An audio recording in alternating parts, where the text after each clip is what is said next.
الحمد للہ رب العالمین والصلاة والسلام علی سید المرسلین وعلی آلہ وصحبہ اجمعین، اما بعد۔ آج کا ہمارا درس انشاءاللہ اذان کے مسائل سے متعلق ہوگا۔ سب سے پہلا مسئلہ تو یہ ہے کہ اذان کسے کہتے ہیں۔ اذان مخصوص الفاظ کے ساتھ صلاۃ کا وقت شروع ہونے کے اعلان کو کہتے ہیں۔ اذان کے ذریعے یہ اطلاع دی جاتی ہے کہ صلاۃ کا وقت شروع ہو چکا ہے اور اذان دینا فرض ہے، واجب ہے، لازم ہے۔ اس کی دلیل مالک ابن حویرث کی حدیث کہ نبی کریم صلی اللہ علیہ وسلم کا یہ فرمان وہ روایت کرتے ہیں کہ آپ صلی اللہ علیہ وسلم نے فرمایا، اذا حضرت الصلاۃ فلیؤذن لکم احدکم ولیؤمکم اکبرکم، کہ جب صلاۃ کا وقت ہو جائے تو تم میں سے ایک شخص اذان دے اور تو تم میں جو بڑا ہے وہ امامت کروائے۔ یہ حدیث متفق علیہ ہے، صحیح بخاری میں 631 نمبر پر اور صحیح مسلم میں 674 نمبر پر موجود ہے۔ یہاں پر آپ غور کریں کہ نبی کریم صلی اللہ علیہ وسلم نے صلاۃ کا وقت ہونے پر اذان دینے کا حکم فرمایا، اور آپ جانتے ہیں کہ جب کسی بات کا حکم دیا جائے تو اس کی تعمیل واجب ہوتی ہے، فرض ہوتی ہے، لازم اور ضروری ہوتی ہے، جب تک کہ کوئی صارف نہ ہو، اس حکم کو فرض سے استحباب کی طرف پھیرنے والی کوئی الگ سے دلیل نہ ہو، اور یہاں ایسی کوئی بات نہیں۔ دوسری دلیل انس رضی اللہ عنہ کی حدیث ہے، فرماتے ہیں ان النبی صلی اللہ علیہ وسلم کان اذا غزا بنا قوما لم يكن يغزو بنا حتى يصبح وينظر فإن سمع اذانا كف عنهم وإن لم يسمع اذانا اغار علیہم، کہ نبی کریم صلی اللہ علیہ وسلم جب کسی غزوے میں جاتے تھے تو انتظار کرتے تھے یہاں تک کہ صبح ہو جائے۔ صبح ہونے کے بعد آپ دیکھتے تھے کہ اس بستی سے اذان کی آواز آ رہی ہے یا نہیں آ رہی ہے۔ اگر آپ اذان سنتے تھے تو آپ حملہ کرنے سے رک جاتے تھے، اور اگر اذان نہیں سنتے تھے تو آپ ان پر حملہ کر دیتے تھے۔ تو گویا اذان کا سن لینا، کسی بستی سے اذان کی آواز آنا، وہاں مسلمانوں کے آباد ہونے کی دلیل ہے۔ یہ حدیث بھی متفق علیہ ہے، صحیح بخاری میں 610 نمبر پر اور صحیح مسلم میں 382 نمبر پر یہ حدیث موجود ہے۔ اس سے معلوم ہوا کہ اذان دینا فرض ہے۔ اب آئیے دیکھتے ہیں کہ اذان کی فضیلت کیا ہے۔ معاویہ رضی اللہ عنہ بیان کرتے ہیں کہ نبی کریم صلی اللہ علیہ وسلم نے فرمایا، ان المؤذنین اطول الناس اعناقا یوم القیامہ، کہ اذان دینے والے قیامت کے دن اونچی گردنوں والے ہوں گے، دور سے پہچانے جائیں گے کہ یہ وہ لوگ ہیں جو اللہ تبارک و تعالیٰ کے نام کا اور اس کے پیغام کا اور صلاۃ کی دعوت کا اعلان کیا کرتے تھے۔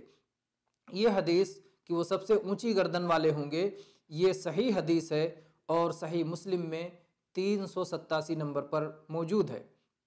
اس کی فضیلت میں ابو سعید خدری رضی اللہ عنہ کی حدیث بھی ہے کہ اللہ کے نبی کریم صلی اللہ علیہ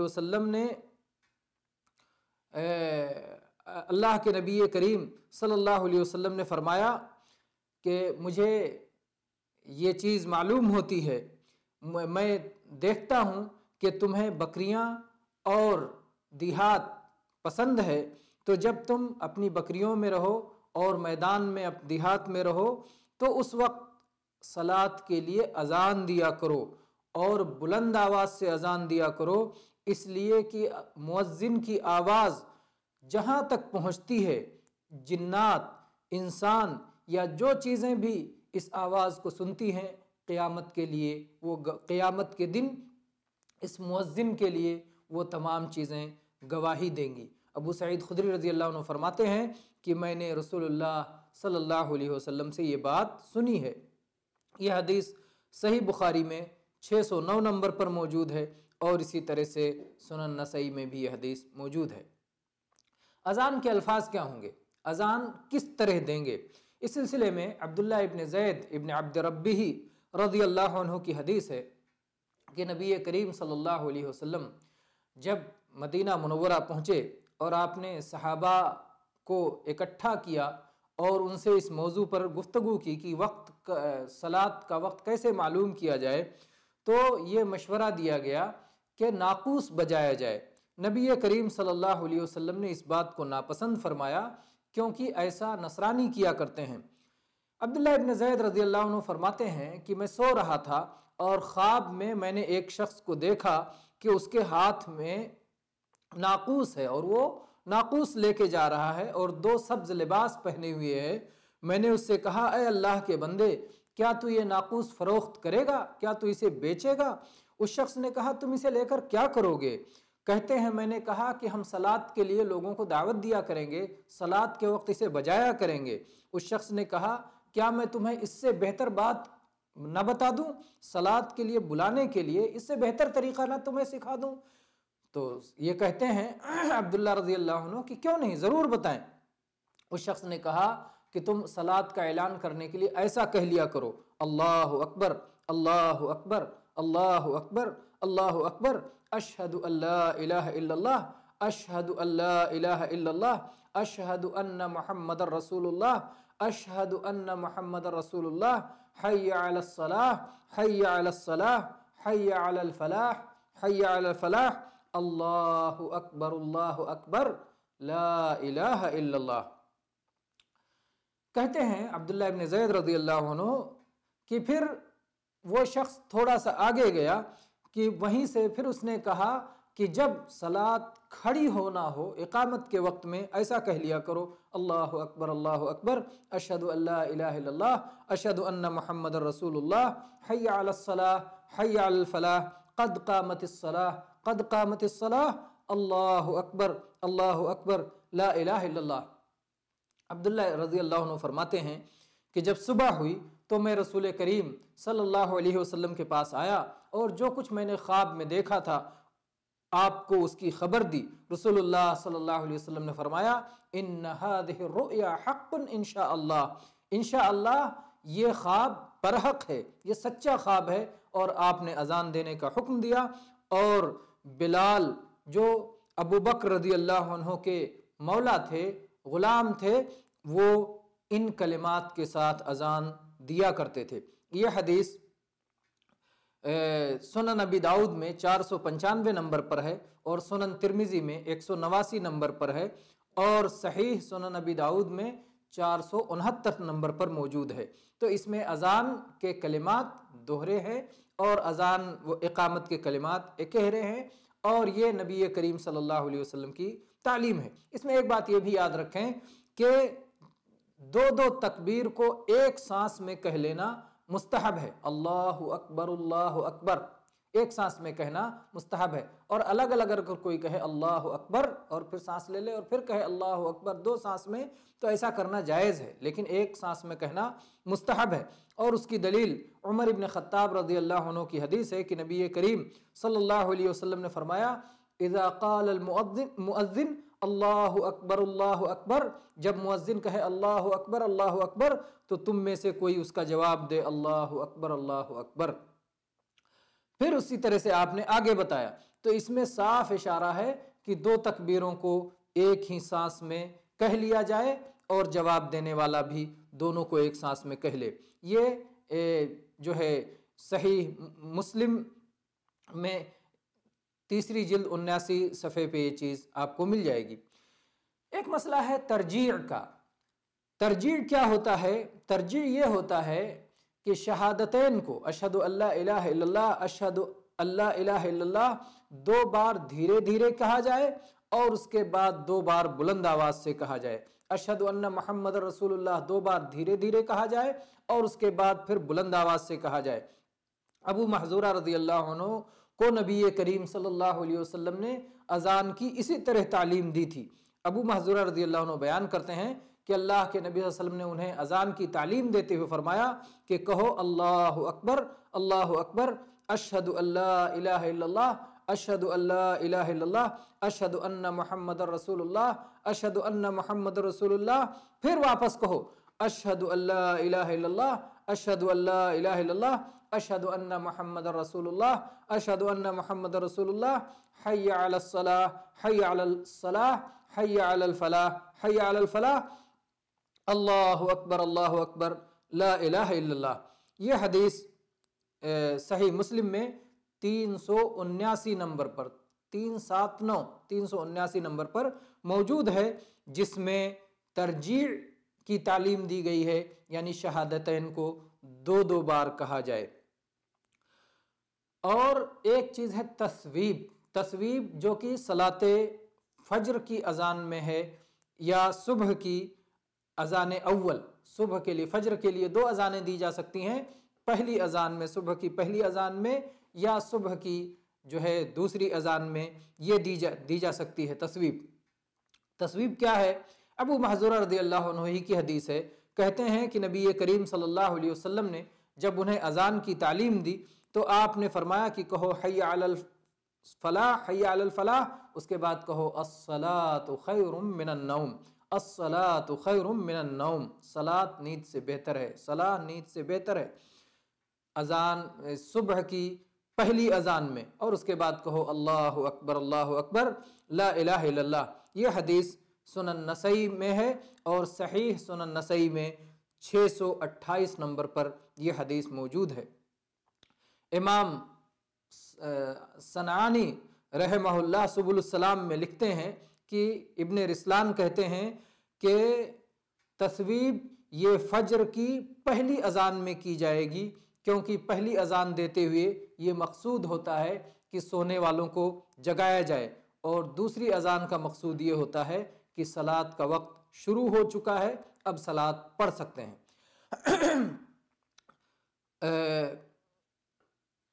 دوسری بات یہ کہ اذان کو اول وقت میں دینا مستحب ہے، اور فجر کی اذان کو وقت شروع ہونے سے پہلے بھی دے سکتے ہیں۔ یہ فجر کی خصوصیت ہے کہ اذان اول وقت شروع ہونے سے پہلے ہی دے سکتے ہیں، اور بقیہ میں اول وقت پہ اذان دینا مستحب ہے۔ اس سلسلے میں جابر ابن سمرہ رضی اللہ عنہ کی حدیث ہے کہ کان بلال یؤذن اذا زالت الشمس لا یخرم، جب زوال آفتاب ہوتا تھا تو بلال رضی اللہ عنہ اذان دیا کرتے تھے اور کوئی کمی نہیں کرتے تھے، اور اقامت اس وقت کہتے تھے جب نبی کریم صلی اللہ علیہ وسلم کو اپنے کمرے سے نکلتے ہوئے دیکھتے تھے، اور جب آپ نکلتے تھے اپنے کمرے سے تو اقامت کہا کرتے تھے۔ یہ حدیث صحیح مسلم میں 606 نمبر پر موجود ہے۔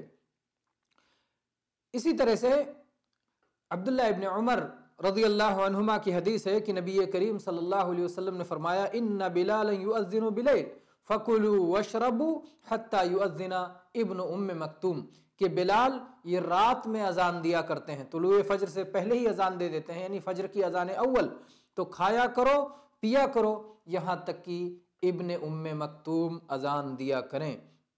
یہ حدیث متفق علیہ ہے، صحیح بخاری میں 622 نمبر پر اور صحیح مسلم میں 1092 نمبر پر موجود ہے۔ اسی طرح سے فجر میں وقت شروع ہونے سے پہلے ہی اذان دینے کی حکمت کیا ہے؟ حکمت یہ ہے کہ تاکہ جو لوگ تہجد پڑھ رہے ہیں اب تہجد پڑھنا بند کر دیں اور جا کر کے سحری کھائیں، اور جو لوگ سو رہے ہیں وہ بیدار ہو جائیں، سحری کھائیں، اور اس کے بعد میں فجر کی تیاری کریں۔ یہ اس کا مقصد ہے، جیسا کہ حدیث میں آیا ہے لا يمنعن احدکم اذان بلال من سحورہ فانہ یؤذن او قال ینادی بلیل لیرجع قائمکم ولینبہ نائمکم۔ یہ حدیث متفق علیہ ہے، صحیح بخاری میں 621 نمبر پر اور صحیح مسلم میں 1093 نمبر پر موجود ہے۔ اب آئیے یہ دیکھتے ہیں کہ اذان اور اقامت سن کر کے کیا کیا جائے گا، سننے والا کیا کرے گا۔ سننے والے کے لیے مستحب یہ ہے کہ جس طرح سے وہ اذان سنے، اقامت سنے، اس طرح سے وہ جواب دیتے جائے۔ جیسا کہ ابو سعید رضی اللہ عنہ کی حدیث ہے کہ نبی کریم صلی اللہ علیہ وسلم نے فرمایا اذا سمعتم النداء فقولوا مثل ما يقول المؤذن، کہ جب تم اذان سنو تو جس طرح سے مؤذن کہتا ہے اسی طرح سے تم بھی کہا کرو، یعنی اذان کا جواب دو۔ یہ حدیث متفق علیہ ہے، صحیح بخاری میں 621 نمبر پر اور صحیح مسلم میں، صحیح بخاری میں 611 نمبر پر، معاف کیجئے گا 621 نہیں 611 نمبر پر، اور صحیح مسلم میں 383 نمبر پر موجود ہے۔ اور اسی طرح سے اذان کا اسی طرح جواب دیا جائے گا جس طرح مؤذن کہتا ہے۔ اس کی دلیل عمر ابن خطاب رضی اللہ عنہ کی حدیث بھی ہے کہ نبی کریم صلی اللہ علیہ وسلم نے فرمایا جب مؤذن کہے اللہ اکبر تو تم بھی کہو اللہ اکبر۔ جب وہ کہے اشہد ان لا الہ الا اللہ تو تم بھی کہو اشہد ان لا الہ الا اللہ۔ جب مؤذن کہے اشہد ان محمد رسول اللہ تو تم بھی کہو اشہد ان محمد رسول اللہ۔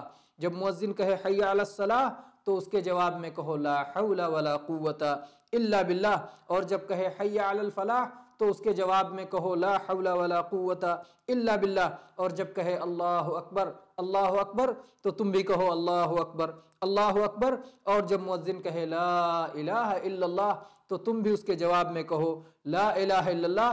جو شخص دل سے یہ باتیں کہے گا وہ جنت میں جائے گا۔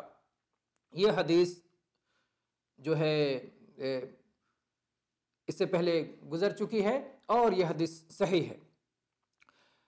اسی طرح سے جب مؤذن اذان اور اقامت سے فارغ ہو جائے اور سننے والا اس کا جواب دے کر کے فارغ ہو جائے تو فارغ ہونے کے بعد وہ دعا کرے جو نبی کریم صلی اللہ علیہ وسلم کی تعلیم ہے۔ عبداللہ ابن عمر رضی اللہ عنہ کہتے ہیں کہ نبی کریم صلی اللہ علیہ وسلم نے فرمایا کہ جب مؤذن کو اذان دیتے ہوئے سنو تو اسی طرح کہو جیسا کہ مؤذن کہتا ہے، اور پھر مجھ پر صلات بھیجو، یعنی نبی کریم صلی اللہ علیہ وسلم پر درود بھیجو، کیونکہ جو شخص نبی کریم صلی اللہ علیہ وسلم پر درود بھیجتا ہے اللہ تبارک و تعالیٰ اس پر اپنی 10 رحمتیں نازل فرماتا ہے۔ پھر فرمایا درود بھیج لینے کے بعد اللہ سے میرے لیے وسیلے کا سوال کرو۔ وسیلہ جنت کا ایک خاص مقام ہے جو اللہ کے ایک مخصوص بندے کو ملنے والا ہے، اور محمد رسول اللہ صلی اللہ علیہ وسلم کو اس بات کی امید ہے کہ وہ بندہ جسے وسیلے کا یہ مقام حاصل ہوگا وہ آپ ہی ہیں۔ آپ صلی اللہ علیہ وسلم فرمایا کہ میرا جو امتی میرے لیے اللہ تعالیٰ سے وسیلے کے مقام کا سوال کرے گا اس کے لیے میری شفاعت حلال ہوگی۔ یہ حدیث صحیح ہے، صحیح مسلم میں 384 نمبر پر اور سنن ابی داؤد میں 519 نمبر پر، سنن ترمذی میں 3694 نمبر پر موجود ہے، اور حدیث کے اور کتابوں میں بھی یہ حدیث موجود ہے۔ تو اس میں آپ دیکھیں کہ نبی کریم صلی اللہ علیہ وسلم نے اذان کے بعد دعا کرنے کے لیے کہا اور درود پڑھنے کے لیے کہا۔ جابر رضی اللہ عنہ کی حدیث بھی اس تعلق سے موجود ہے۔ اللہ کے نبی نے فرمایا جو شخص اذان سن کر یہ دعا پڑھے اللہم رب هذه الدعوة التامة والصلاة القائمة آت محمدا الوسیلة والفضیلة وابعثه مقاما محمودا الذي وعدته، جو یہ دعا پڑھے تو میری شفاعت اس کے لیے حلال ہوگی۔ اس دعا کا مفہوم کیا ہے؟ اے اللہ اس مکمل دعوت کے رب اور قائم ہونے والی صلاۃ کے رب محمد صلی اللہ علیہ وسلم کو وسیلہ کا مقام عطا فرما اور فضیلت عطا فرما، اور اس مقام پر آپ کو مبعوث فرما جس میں ساری انسانیت آپ کی تعریف کرے گی، جس کا اے اللہ آپ نے محمد صلی اللہ علیہ وسلم سے وعدہ کیا ہے، اس مقام پہ، مقام محمود پہ آپ انہیں اٹھانا۔ تو یہ دعا بندہ کرے، اور ایسے ہی اذان اور اقامت کا جو درمیانی وقفہ ہے اس میں زیادہ سے زیادہ دعائیں کرے، کیونکہ وہ دعا کی قبولیت کا وقت ہے۔ یہ حدیث جس میں اذان کی دعا آئی ہے، یہ حدیث صحیح بخاری میں 614 نمبر پر، سنن ابی داؤد میں 525 نمبر پر، سنن ترمذی میں 211 نمبر پر موجود ہے۔ اسی طرح سے انس رضی اللہ عنہ کی حدیث ہے کہ نبی صلی اللہ علیہ وسلم نے فرمایا کہ اذان اور اقامت کے درمیان دعا رد نہیں ہوتی، یعنی وہ دعا کی قبولیت کا وقت ہے۔ یہ حدیث صحیح ہے، سنن ابی داؤد، صحیح سنن ابی داؤد میں 489 نمبر پر، اور سنن ترمذی میں 212 نمبر پر، اور سنن ابی داؤد میں 517 نمبر پر موجود ہے۔ بعض چیزیں جو مؤذن کے لیے مستحب ہے، انشاءاللہ ہم اس کو اگلے درس کے لیے مؤخر کرتے ہیں۔ ھذا والحمد للہ رب العالمین، وصلی اللہ علی نبینا وسلم۔